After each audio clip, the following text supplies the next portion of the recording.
We met an extraordinary gentleman earlier this evening. We think it certainly worthy of some attention. He is David Bickers. Mr. Bickers is a full-time backpacker. He's a former successful businessman, inventor. He's involved in educational research. There's a letter here, for example, from the Forrest Institute of Professional Psychology in West Plains, Illinois. It says, "To whom it may concern." And it's written by Rhea Hilkovich, who is Associate Professor of Psychology, saying that James David Bickers is a writer and social researcher who is currently researching the nature of belief systems. The research involves observing social attitudes from the vantage point of his own involvement in various situations. I am familiar with much of David's work and can vouch for his integrity and judgment. Thank you for coming. Thank you for having me here. You are a backpacker. Right, I am. Full-time. Full-time? That's my only job, is I'm a full-time backpacker. Would you explain what you do? Okay. Being a full-time backpacker automatically implies that I have no home, I have no address, I have no phone. If anybody wants to get a hold of me, they have to do so because they want me bad enough. They have to know who I like and who I know, and of course I help them along a little bit, but I operate with none of the standard credentials of society. I live in a tent if I have to, and I am also... It implies that. It's the truth then. You have no home. Right, you got it. You have no address. Right. And also, I am a self-sufficient unit, which means I don't have to connect with anything. I can live outdoors. I can live in a park, a state park or a national park, or rest stops or along the road. I can live any place I find myself safe. Why are you in Chicago tonight? Chicago is where I originated, and after I take a trip, I just got back. I did 8,700 miles of traveling last month, and I just got back in, so I'm resting, talking to people, solidifying ideas, doing a little bit of writing, and I'm going to be going back out around the 5th or 6th of April. You stay at people's homes? Sometimes I do. What happens is that I meet so many people that are interested in my research. I research human intelligence, and I work off of a kind of an interesting model. But they're interested in what I have to say, so I end up having to stay at their house anyway to keep talking. And that constitutes a place to stay. You research human intelligence. Right. Through an interesting model. Right. Which is? I start with the premise that every human being is a genius. The premise that every human being is a genius. Right. And that what they learned was learned from a process. It had nothing to do with a proclivity for intelligence. We are all born with the same... I want to back up and rather than become really determined in that statement, I want to say that a scientist has the right to make up any model they want to and assume it's correct. So I get adamant about it or strong on it only because I lose track of the fact once in a while that I'm pretending. But that was the model I set up, was that anybody can learn anything if it's presented correctly. I think that I was looking for fault with the system rather than with some distinctions between people. Let's go back a little. Okay. Before you became a backpacker and this research and interesting concept of living, what did you do for a living? Well, I was a real estate broker, and I used my real estate company as a stepping off stone for selling marketing ideas, inventions, products, things like that. I like to invent. Were you a successful businessman? Oh, yeah. I had one of the most successful real estate companies. I would say we ran... 5th or 6th, if you want to count against all the real estate brokers in a particular board of realtors. You made a lot of money. We made a lot of money. I drove a Cadillac with a telephone in it. I had a 1978 Cadillac. You chucked all of that. Well, in a way I did, and in a way I didn't. I lost quite a lot of money with the interest rates going up. I got caught in a real close position I had bought real estate on a high borrowed position, and I just couldn't afford the interest on the loans when the interest rate got too high. So I lost a lot of money, and my lifestyle emerged off of that fact. I got tired of people trying to take things away from me, and so what I wanted to do was see what really was of value to me, and what I observed was everything was external. In other words, if I would have some wealth or I would have a car, I was vulnerable to those things being taken away, and then I feel really bad. So what I decided to do was get rid of everything, become self-sufficient, become a self-sufficient unit that nobody could touch or nobody could take anything away from, and then see how my value structures arose naturally. Now, discuss that. It's fascinating. Our guest is David Bickers. He is a full-time backpacker. There's an old song written about David. Any place I hang my hat is home. We'll be back following these messages. From the Hyatt Regency Hotel in Chicago, you're listening to The Larry King Show. Portions of this program are repeated in the Pacific Time Zone. Now, here's Larry. We are spending this hour in Chicago at the Hyatt Regency with an extraordinary, different kind of gentleman. He may be different from the norm. If we don't listen to people who are different, we never advance and learn anything. If we all listen to conformists, this would be a very dull place. David Bickers is hardly that. Okay, when you chucked it all, this is just now from a lifestyle standpoint, how do you become a backpack? What's it like to become an entity unto yourself? Well, when I first started doing it, that's really a fascinating question. I was so taken with the idea, so afraid of it, so overwhelmed with it, that I spent an enormous amount of time just figuring out what my strategies would be. And it just never occurred to me that I would need a lot of elaborate equipment. And so I had it fantasized that I would just put some things in a bedroll and walk around like Johnny Appleseed or something like that. And it was an honest model, but I just hadn't considered the implications of equipment and things. And so a friend of mine had said I needed some really good shoes, and I agreed with him. I thought that made sense. And I went to a local store that sold camping equipment and sold excellent shoes. Well, by the time I got done talking to him, I walked away with $1,500 worth of camping gear and some of the most scientific equipment money can buy. And so I acquired that dimension of it from that man. He really knew his job, and he was also experienced. He tested the stuff. It was very exciting talking to him because he started teaching me what I'd need to know. So I learned what I need to know. You explore every person you meet, right? Yes, I do. You keep notes. I keep a full-time journal. I call it a road journal. A full-time road journal, eventually to be published? I think so. At least I think edited versions of it will be published.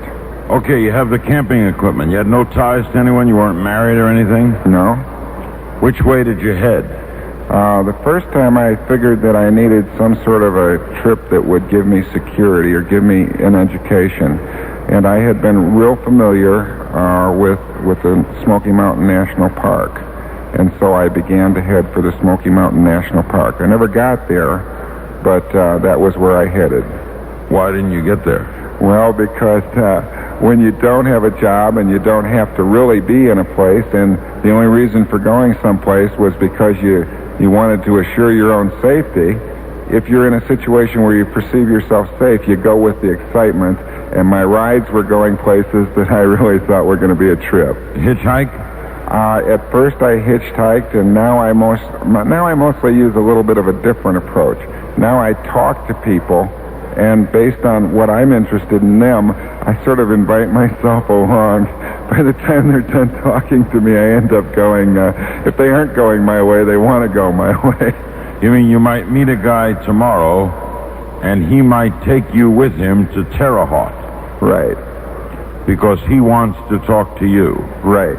Why? Mostly because I see some things in that person. I see how they learned what they learned against some sort of exciting model for life. Everybody at one point was excited about what they decided to do. It's just that every time it started reflecting off of the environments where they didn't anticipate that somebody was going to try to hurt them or do this or do that, well, people got real down. And what I was able to see were new uses for their dream, because most people have valid dreams, they just don't have valid schemes. And I don't mean to sound real poetic there. Give me an example. An example might be that I might be talking to a truck driver. Well, I'll give you an example. This is really a good one. I rode with a man named Seabrook Long. And the reason I say his name is I love it. It's a beautiful name. And he drove an oyster truck. And I had just spent 2 days on an island. One of the people that had given me a ride was the head of the wildlife front in Charleston, South Carolina. So I'd really been high. I'd been eating oysters and clams, and this man in an oyster truck picked me up. And he was about 65, 66 years old. And what happened was I was able to track what I'd learned about oysters growing all the way through the cycle of commerce, where they were sold, because he was driving a truck and he was teaching me. And I was getting off on that. Well, I got him talking about his past and how he'd been in Burma and this and that. And one thing I do is I ask people to tell me one of the most exciting experiences of their life. Well, what they don't know is I'm giving them the experience back by them remembering it and telling me. So I give a gift. And that's one of the things I do. Well, without making a long story out of this, because all my stories are long, they're all interconnected, I went back over the same ground about 3 months later for a different reason, and I called up Seabrook to touch with him and say hi to him. Well, he invited me to the house, and I was like a celebrity. And his wife, she was very timid at first, and she said, Seabrook, all he did was talk about you, something about you. He just talked about you. And I said, well, what about you? Tell me about you. And she says, well, she said, I make banana cream pudding. And I said, do you have any? And she says, well, matter of fact, I just made up a fresh batch. And I said, well, could I have some? And she said, well, sure, if you really want it. Well, I started eating it, and it was really delicious. Her name was Lois Long. I got off on that because of Lois Lang, Superman's girlfriend, and she was like the antithesis. She was just she just believed that she wasn't worth anything, and when I liked her banana cream pudding, she just couldn't believe anybody really liked it, because I was very descriptive. As a writer, I know how to really communicate. A very famous citizen of this town who was on this show the last time we were here has somewhat the same philosophy about people, Studs Terkel. Right, I know Studs. I don't know him. I don't think Studs knows me, but I know him. He gave me one of his believes books. that I don't know that he believes all people are geniuses, but he certainly believes that all people, every person is as important as every other person. And Studs is just as excited about the elevator operator as he is about the president. There are not many people like that. One of the justifiers for my life was Studs Terkel. Just as I guess H. Ross Perot read Thoreau, and he said men live lives of quiet desperation, and he built a corporation off of that. Studs Terkel's interviews really were inspirational to me, because there was a lot of time. I would say there was at least a year of my life, if not a year and a half, when what my thinking was evolving in myself, a sense that I might not be sane. And so I was able to find points of reference with sanity through some of his guests in his interviews and Studs himself. So I was able to get a real strong self-image. I could never have done this if I didn't have the model that I was sane no matter what. Interesting that I thought of it. You thought you were insane? No, I had to deal with my insecurities around the possibility, number one, that I might be, and the possibility that other people might attack me at that level. I didn't want to be vulnerable to that. I really had a strong self-image. I wanted to be safe. And since I was going to be doing something unconventional, I needed to get my safety parameters from very unusual sources. We are all raised, and we're raised in this same society, to concentrate on the importance of home, the importance of an address, a place someone lives, some place to go to. You don't have that. No, and that's... All right, now, how did you accomplish, since you were raised in the same society we were, the ability, for want of a better term, to break away from that mold which encompasses all of us? Yeah, I went for a walk in Graceland Cemetery in Chicago. And Graceland is probably one of the most fascinating cemeteries in the entire world. The monuments are enormous to begin with. There's a lot of them. And almost every monument is of somebody that was historically famous in Chicago.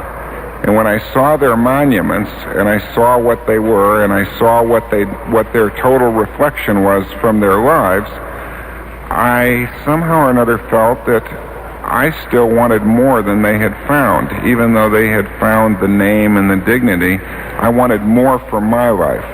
And so I decided that since we're all going to be underground, and it was a neat illustration because I was raised on the North Shore of Chicago, and I was obsessed with making wealth. I mean, why else would I drive a Cadillac with a telephone in it? And I mean, sometimes I would put the phone up to my ear just to make it look important if there was a pretty girl in a car next to me. That's how obsessed I was with it. So I had to break away. You know, I had to get away. But wasn't that hard? Yeah. Well, but living life was hard, too. And I also didn't know very many really super happy people.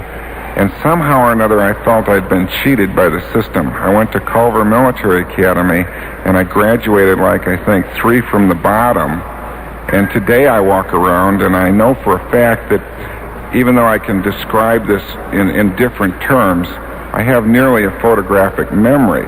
So the fact that I did not get good grades or graduated 3 from the bottom just made me think there was something so wrong with the system, and I was looking for the way, and I really believed I could find it, and I think I have. Is there something also free about it? By that I mean, I remember a psychologist telling me once that some of the best things that can happen to people in life is a real downer, a loss of something valuable. Because what occurs, let's say you love a job and you're fired. What then develops is you are now suddenly free from that which had captured you, the job or whatever had totally encapsulated you. And one day you were free. And after the trauma left, the freedom was terrific. The answers are yes, yes, yes. I would only elaborate on it by saying that it's not just a loss. It comes from a series of losses, and some of them start when you're like 3 years old, and then what happens is that particular loss as a 3-year-old is, as an adult, you look on it and you don't have the right to consider that significant, but it really was traumatic at that moment. And so therefore you had all the emotions as a 3-year-old, and you just grew with that elaboration. So it's a series of losses. There's never one loss. It's when you finally get so tired of loss that you just want to find out what you are. What about our need in this society for possessions? Possessions are like magnets, and they're okay, but by becoming fascinated with a magnet, you're also vulnerable to all the things that can come off of it. For example, if you've got a house with a driveway, if it snows, you've got to shovel the driveway, and that might mean you're late to work, and you have an obsession about the fact that you're supposed to do something. In my lifestyle, I found out that the supposed tos are really a little bit absurd, because you can actually do anything you want with another human being, and they can answer back to you. And what happens is that you get a lot of the things you ask for. So it just was a breakaway. Yeah. It was a concept. Are you a hobo? Am I a hobo? I interview a lot of hobos. I meet them on the road. I wouldn't say I'm a hobo because I don't think a hobo has any other model but to try to be free. My model is... Let me take a news headline break and come right back. We're going to spend another half hour with this extraordinary gentleman, David Bickers. I'm Larry King in Chicago. This is Mutual, your network for news and sports. Thank you, Fred Lowry. Since Mr. Sinatra said that was Chicago, my hometown, what we're going to do at the top of the hour before Open Phone America is talk to some Chicagoans of various age groups. We're going to talk to my wife, who is from Chicago. We're going to talk to 4 or 5 young Chicago hoods, who are really nice guys. I call them hoods, but they're nice, good sport fans. Even put my mother-in-law on. Let her mention the names of her friends again. Let them die tomorrow at the beauty parlor. I'm going to take you inside Chicago. We're talking with an extraordinary gentleman. He is a full-time backpacker, and he's learning about life. He keeps a daily journal. He is David Bickers. The difference between you and the hobo is the hobo isn't studying anything, is he? Right. He's not. He doesn't have a real motive. Also, the hobo has obsessed against something like money. I'm not against money. I just have found so many ways to do things without money that I don't need much. I only spend about $12 a week. But the hobo wouldn't concern himself with anything that would have to do with money. I often make money in what I do, but it's a process that emerges from my lifestyle. But you only spend about $12 a week? Right, so therefore I only have to make $12 a week. I mean, but how do you live that way? People feed you then? Well, no. I buy food. When I started 7 months ago, I weighed 270 pounds. I weigh 200 today. I studied nutrition by going to see somebody that knew about nutrition was as good a trip as any, so I just found people that knew about nutrition. I went to visit them, and they taught me about nutrition. We all eat a lot more than we need, so I eat a lot of grains and things, so I really only spend a quarter or 50 cents if I buy food myself. And yes, indeed, people do buy me food. I might be riding with a trucker, and I see him a certain way, and I also find a sorrow of his that usually lies in his lack of communication between himself and his family, telling his family what he's about. So I write a poem about the trucker, and I give it to him as a gift. Well, there just isn't any way he lets me buy lunch or dinner. I mean, he feels very good. I don't do it as a con at all. I'm always prepared to pay my way if I'm sitting with him or order what I can afford. But it just works out. When you exchange your true worth for something, you get back what you need. Do you ever miss the Cadillac with the phone in it? No, it's kind of silly. I really don't. As a matter of fact, my father has a Cadillac, and I enjoy riding in it, but I don't enjoy driving it. I don't even enjoy driving very much anymore. Other people drive you? Yeah, I'm willing to drive. If the gift of the moment is to help a man get rest and he needs to push through, I'm an excellent driver, and I will drive conscientiously. But my joy is in riding and sketching people, riding with people, sketching them, and writing poems about them. I write poems about where we are, which gives them a way to see where we are differently from the way they did. And for truck drivers, that's a blessing, because that gives them back some of the excitement of having gone by there for the first time again. Okay, and the purpose of it all, David, is what? What are you out to do? Change the educational system of the world. That's a little grandiose, I'll bet, but the point is I think it's possible through invention to have a massive effect on the minds of people, but it involves not changing their games. You can't just walk in and tell people they're doing it wrong. You need to have a plan, and I'm inventing my plan. Want to give me some ideas? Some ideas for changing the Along education? that line, yeah. Well, first of all, without even using any of my research or any of my data, there's enough substantial data at levels of education to show what children can do at certain age levels.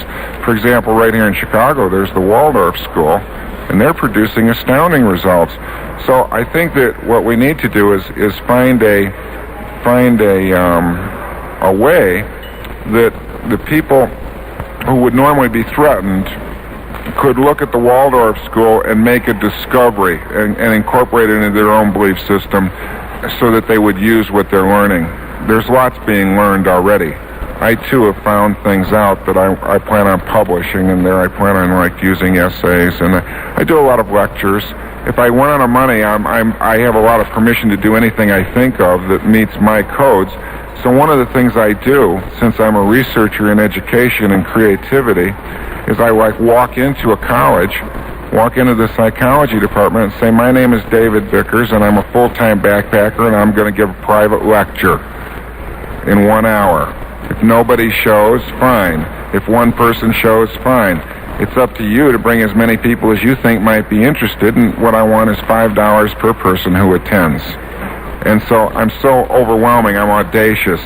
And if they challenge me, since they're like a piece of cake, I mean, they have no way to intimidate me because they might think that if they don't do it, then I'm going to write about them. And if they do it, I'm going to write. And so they want to put a lot of energy into it. What do you lecture about? I tell people theories on how the brain learns things. Your theories? Right, my theories. They aren't entirely my theories. They match up with a lot of folk stuff, and they match up with current practices in education. But I think I've defined them to the point of a science. I've gotten a lot of for example, one of the things that happened to me when I really focused in on learning was I evolved mathematical models. Well, mathematical models give great justification for universal change, and so what I've been doing lately is I've been interviewing people against my models to test them out. Interviewing them? Right. Like? Well, my technique is to interview a person to their point of genius. What I'll do is I'll keep asking a person questions by watching them closely. I'll try to find a question that would give them joy in the answer. When people get excited, they have a lot of learning around that excitement. And so what I do is I try to track it backwards to see at the exact moment that they learned the first piece of information about it. For example, I was writing with what many people would call, and I never use any terms in a derogatory sense, they're just sort of traditional terms. I was driving with what people would consider to be a hillbilly and his girlfriend in a pickup truck. And the engine really worked well. I mean, it was a beautiful engine with a lot of power. And his girlfriend just said, Jimmy made that engine. Well, I don't know how to make an engine, do you? I mean, I don't think that the president of the engine-making company knows how to make an engine, but this kid knew how to make an engine. And so what I did was I interviewed him to find out the first time he ever did anything mechanical and what went into his decisions to learn it. And it's fascinating. It's all centered around their desire. And your desire to learn the operation of the brain and fulfill your theories. Yeah. All right, in a minute I want you to describe for me genius. You think every person is a genius. You got like it. Your definition of it. This is the Larry King Show. My guest is David Bickers, who on this particular day is in Chicago. Tomorrow, who knows? We'll be... Thank you, Fred. Hi, guys. Grab a chair. They have the Larry King Omelet Special going all this week, which is wild. And if you're in the cab driver business or a night worker and in and around the Chicago area, you're invited to come over all night long for free donuts and coffee. This is the Larry King Show, coast to coast on Mutual. We are spending this hour with David Bickers, who is a full-time backpacker and a man making a study, literally, of the human brain. You think a person is a genius? We'd have to define that. Okay, we can't use the standard model because nobody really knows what that means. People become fascinated with somebody like an Einstein or anybody else, a Thomas Edison or a Thomas Jefferson or anybody who's made a splash or a demonstration in history. The definition of genius has to have something to do with a proclivity for learning, a person who has a propensity for for gathering information, storing it, and being able to reuse it meaningfully. And of course, in terms of what people are actually doing with their information, a garage mechanic, he is reusing information meaningfully. Now, he gathered that not because of any affinity for being able to, or not. I'm stuck here. Let me back up. We use like intelligence quotient tests, and we say this person can learn more than this person. And then what we do is we subject them, so on and so forth. We know that model, it's been attacked in the whole routine. But suppose we just think of the human brain as a gland or an organ like the heart. Suppose it's going to work the same way in everybody if you give it the same set of circumstances or stimulus. Well, then what we have is a situation where the system in which a person learned becomes what we should attack, not the human brain. A person who's been taught, for example, that the truck driving's where it's at, he already automatically is polarized towards learning things about that craft, that art. But if a person were, and also there's a gestalt or a belief that people are ignorant, and truck drivers have had that stigma, and they're not. I rode with one truck driver who took great pride in the fact that he was a member of Mensa, which is a genius organization. They dream a lot about the road. They put patterns together. They've memorized. Many people don't know it, but a truck driver has to constantly stay on top of an astounding number of engine noises and shiftings of gears and truck management on the road, and it wasn't that. It has nothing to do with his ability to learn against other people's ability to learn. He learned it because he could learn it. It's just that that's all he thought he could learn. We tend to judge people's brains by their occupations, do we not? Oh, sure. We judge things by patterns, and occupations is a hot spot in patterns. You know, there's discrepancies between occupations. Truth of the matter is, we really do. I'm not going to get into any kind of a political doctrine because I don't work in that dimension. But we tend to demean a garbage truck driver, and we tend to elevate an attorney. Well, I don't mean to be overly facetious, and I say that knowing I do. I've had much better experiences with garbage truck drivers on a personal basis than I have with attorneys, and they learned as many complicated facts along the way in their life as the attorney had to learn, so sure we judge, but they're still working with the same brain. Do your garbage collectors and truck drivers ever reason in the abstract? Oh, they do all the time. All the time? Oh, sure. As a matter of fact, my most recent interest has been interviewing bums and vagrants. Those are among the most fascinating people on earth. They are so astoundingly attuned to survival and their environment and what it takes to survive. And they put it together, and they reason in the abstract. They combine patterns.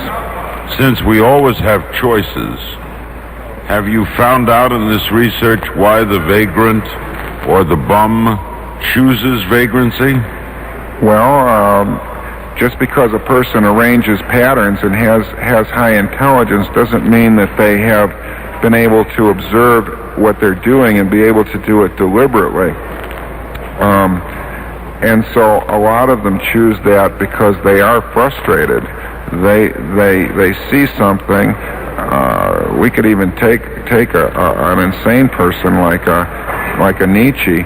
Nietzsche wrote some very profound things. I have some of his writing in my journal, and yet he spent time in an insane asylum. Well, he couldn't conceive. He didn't know how his brain was working. He just knew he saw things that other people didn't see about patterns, and so he just couldn't invent a way to survive. But here's the real neat thing. Going in the insane asylum was an invention of his because we do things deliberately. He actually chose that because he couldn't think of anything else to choose. Had he had a little slightly different model for looking at things, he could have invented ways to live and survive at will. Do you fault a lot our educational system? Well, a lot of people do. I suppose in a sense I do, but the educational system is just an accommodation system for society. So society itself obviously hasn't discerned accurately its own needs. So I do blame society. Now there's a little bit of a interesting fact in here, and that is that once society builds something like an educational system and starts it, they do it with the best of intentions. But the problem is that the educational system, by its very nature, begins to take on an identity of its own and develop its own power structures, its own vulnerability, its own yearning for success, so to speak, whatever that means. And so what happens is that the educational system becomes an entity or a reality. And so, yeah, I would blame that reality, but the source of that reality was really nothing more than a good idea. What do you do when you meet people you dislike? I can only understand something as I would draw my own metaphors, draw from my own intelligence. And so when I don't like somebody, what's really happening is I'm seeing them through my belief system, and what I see is that I see that my belief system is what's not accurate, not them. They're responding predictably against whatever's causing things to happen. So I look inward and I try to see what I could change in my thinking. And you're able to do that? Well, I'm able to do it a whole lot, and I'm able to do it a lot more now than yesterday. It's a very progressive thing. It's like I met some jugglers and they taught me how to juggle, and once I had the juggling down, I could get it faster and faster and more accurate. So I work off of models. So I've got my model working much faster now. I can do it probably I would have to hit 90 people before I dislike one that I couldn't resolve. But I resolve most of them now, and that seems to be a diminishing factor in my life. We'll be back with our remaining moments with David Bickers. This is Larry King in Chicago, and we'll pause for this message. Our guest is David Bickers, who keeps a daily journal of his life and his research, which must be getting on to be voluminous. About 5,000 pages. The eventual goal is publication of this? Publication of the journal or parts of it. I, of course, use it as reference, too, for essays and poetry and things like that. When you travel as you do and you backpack and you just go to the road, what's it like to wake up in the morning having no idea where you're going to be that night? I write poems about it all the time. As a matter of fact, that's a standard catchline on the end of a lot of my poems. I write, da-da-da-da-da-da-da, I wonder where I'll sleep tonight. It's one of the most exciting dimensions to my life, because it means that no matter how I feel or what I'm thinking, I'm going to be presented with something that's so different than where I'm at. And it's really fun not knowing. Are there people you meet who treat you strangely, or act toward you as if you were strange? Yeah, they do, except that by knowing models for thought, I know exactly at what area they find me strange. So what I do is make corrections. I try to bridge with them against their belief systems, and it usually works. A lot of times people walk away from me and they say, he's got long hair and he's kind of funny, but I don't know. He sure made a lot of sense about things. So I talk to them at their level of understanding, and since most people are not understood by anybody, they've had such a refreshing experience that I understood them that they don't look at me. I don't get treated strangely. Do you get uptight? Do you get angry? Do you get quick-tempered? Every now and then I fall in love, and that's been rare. But it's hard to explain to somebody that you're doing this because you want to. people start to try to tell you that you ought to consider your future, you ought to do this or that, and I'm very patient with them, and I might go through about 400 different illustrations that everything is cool, and they just decide they just can't handle it. So I do get uptight and frustrated at that point, but that's because I had a lot of emotional involvement in that person. What brought you to this hotel tonight?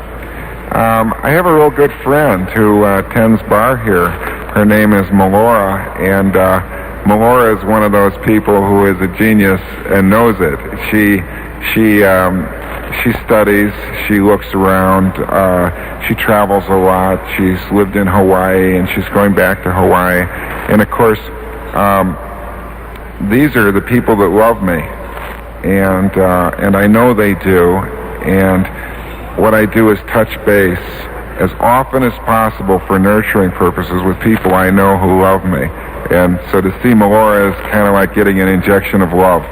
And then I sort of give it back, too, because I like her a lot. Now, you have heard this show in your travels, right? Oh, sure, you're all over the country. So, and you came over here and we talked to you and we decided it would be interesting. I'm very glad that we had you on. Did you expect to get on? I'm interested in expectation levels. When you came over, did you expect to get on this show?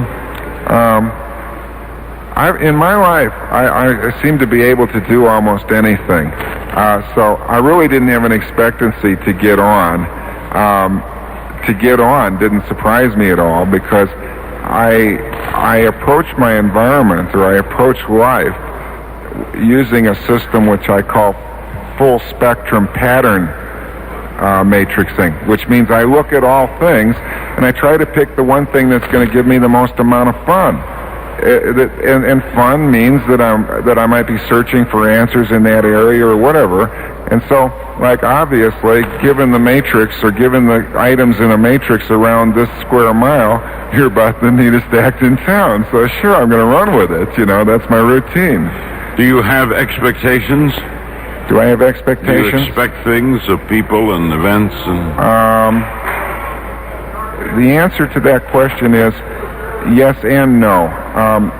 Most of the time, no. Most of the time, I devise things instantaneously based on what are the givens. When I do have expectancies, I'm vulnerable. When I'm vulnerable, I usually track against my own reality. I had a Swami tell me once, and when you reach a certain plane of that he was a non-expectant person at all. And when you are totally non-expectant, everything that happens in life is a gift. Everything is a gift. As a matter of fact, I just recently, a friend of mine is involved in what's called Sonoy dream work, and one of the qualities of the therapy is that you're allowed to ask the dream master for a gift. Well, I sort of modified it a little bit, and so the sky and the sun and the moon and the mountains, I see a lot of that and a lot of changing leaves and ponds. That becomes the environment. So I ask the environment to give me gifts. And I also tell the environment if I don't like them, I'm not going to accept them. David, thank you for this hour. Thank you. David Bickers. Never met anyone quite like him. This is the Larry King Show in Chicago. We are going to Chicago hoods like him. We're going to talk to some Chicagoans following the news. We're going to have Open Phone America. This is the Larry King Show. Among our guests tomorrow night would be a gentleman who might take a different viewpoint on life than David Bickers, W. Clement Stone, one of America's richest men. This is the Mutual Broadcasting System, your network for news and sports.